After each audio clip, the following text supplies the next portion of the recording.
Muchas gracias, señor presidente.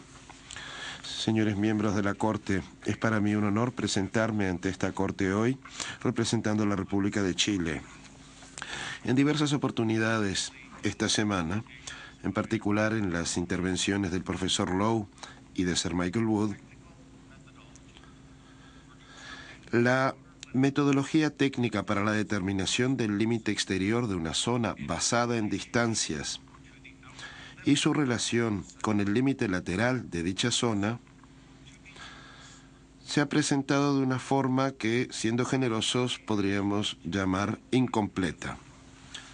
Antes de que Chile le solicite, presidente, que le conceda la palabra al profesor Crawford, quien abundará en el acuerdo de delimitación de las partes, parece importante aclarar dos puntos respecto del método del tracé paralel, del trazado paralelo, a saber, cómo funciona y por qué es importante entenderlo en este caso. Mañana me voy a referir a los argumentos planteados por Perú sobre el método de los arcos de círculo. Pero de momento, con la venia, señor presidente, vamos a hacer una muy breve presentación sobre el método del trazado paralelo. Y con el debido respeto, desde luego, no tenemos intención de dictar cátedra a la Corte sobre este particular. Chile ha estudiado en detalle este tema en un apéndice en un anexo a su dúplica.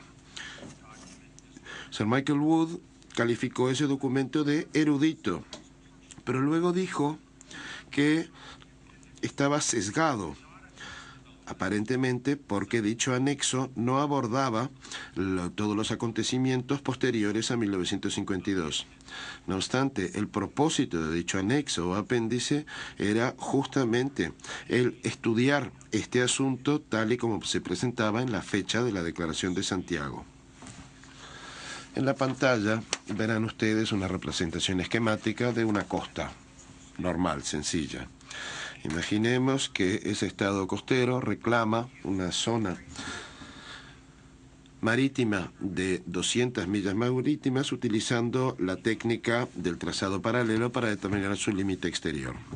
El límite exterior será esta línea azul que replica perfectamente el contorno de la costa. En este caso, 200 millas marítimas mar adentro desde la costa. Aparte del trazado de la costa, hay otra cosa que cabe señalar sobre esta técnica del trazado paralelo. En este diagrama verán que la costa sigue una dirección vertical y que el límite exterior a las 200 millas marítimas sigue esa misma línea vertical, paralela y en el mismo plano vertical. Parece evidente, pero hay algo importante que no se ha señalado. La forma en que se traza ese límite exterior, de tal manera que quede paralelo a la costa, se hace a través de líneas de referencia, o, como las llamó Sir Michael Wood, líneas de construcción geométrica, que presentamos en este momento. En el diagrama, las líneas de referencia, o para llamarlas como lo hizo Sir Michael Wood, estas líneas de construcción geométrica son líneas horizontales que van entre las dos verticales. Es decir, por así decirlo, perpendiculares a la costa vertical que se presenta en el diagrama. No obstante, si estas líneas de construcción geométrica tuviesen una base geométrica diferente, por ejemplo, 15 grados sur de la horizontal, el límite exterior seguiría siendo un trazado perfectamente paralelo de la costa,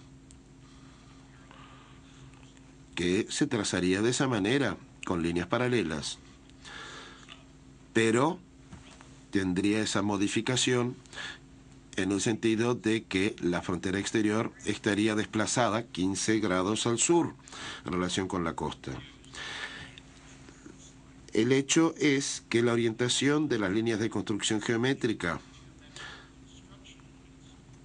la orientación de dichas líneas de construcción geométrica en su relación con la costa constituye el factor clave en esta técnica del trazado paralelo. ¿Qué pasaría si el estado A y el estado B compartiesen la costa, tal y como ven en este momento en el diagrama? Y si ambos utilizasen el trazado paralelo para determinar el límite exterior, utilizando líneas que van en horizontal, perpendiculares a la vertical, como lo ven aquí. La zona correspondiente al estado A la ven en morado y la del estado B en verde. Puede verse entonces que no hay solapamiento entre las zonas, sino que son colindantes, siguiendo una línea que corresponde al punto en que la frontera terrestre llega a la costa, la ven en roja. Los límites exteriores, tal y como los determina la técnica del trazado paralelo, se encuentran perfectamente. De ampliar su zona reclamada, el estado A, la zona reclamada ahora se entraría mar adentro, pero no se solaparía con la parte correspondiente al estado B. Pero ¿qué pasa si ambos estados utilizan la técnica del trazado paralelo, pero utilizando líneas de construcción geométrica diferentes? Imaginen ustedes que el estado A utiliza líneas de construcción geométrica que están 15 grados al sur en relación con la vertical, pero que las líneas de construcción geométrica del estado B son horizontales. La zona del estado A sería la que vemos aquí y habría un clarísimo solapamiento con la zona correspondiente al estado B. Esta zona de solapamiento no haría sino crecer de ampliarse las zonas reclamadas. Podrá imaginarse de esta corte las consecuencias que tendría una situación de esta naturaleza. Por ende, puede concluirse que si las líneas de construcción geométrica que utilizan dos estados vecinos son las mismas,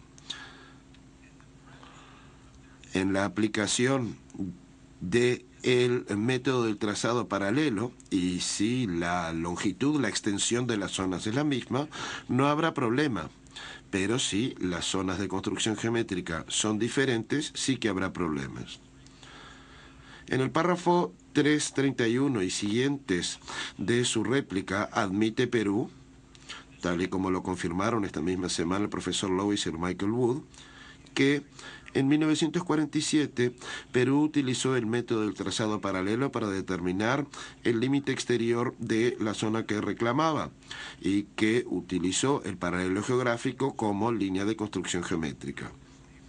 Dado que tanto Chile como Perú, en tanto que estados vecinos y colindantes, procedieron sobre la misma base y utilizando las mismas líneas de construcción geométrica, es decir, los paralelos de latitud, para aplicar la técnica del trazado paralelo con el fin de determinar el límite exterior de sus respectivas zonas de 200 millas marítimas, hay 4 consecuencias importantes. En primer lugar, que de esa manera no habría posibilidad de que se produjese solapamiento entre las zonas de 200 millas marítimas reclamadas por Chile y por Perú. En segundo lugar, que cada una de las zonas colindaba siguiendo el paralelo de latitud del punto en que la frontera terrestre llegaba a la costa, en otras palabras, el límite geográfico entre las zonas de 200 millas marítimas de Chile y Perú, y que esta sería la latitud de este punto en que llegaba al mar la frontera terrestre. En tercer lugar, los límites exteriores de las zonas de tanto Chile como Perú estaban alineados y se encontraban en un punto en el mar a 200 millas marítimas de la frontera terrestre cuando ésta llegaba al mar y sobre el paralelo. En cuarto lugar, significaba también que si Chile o Perú o ambas extendían su zona a una distancia superior a las 200 millas marítimas, tal y como se habían reservado el derecho de hacer en sus respectivas proclamaciones de 1947, dichas zonas ampliadas se extenderían mar adentro y no cruzarían al otro lado del paralelo establecido en el punto en que la frontera terrestre llega al mar.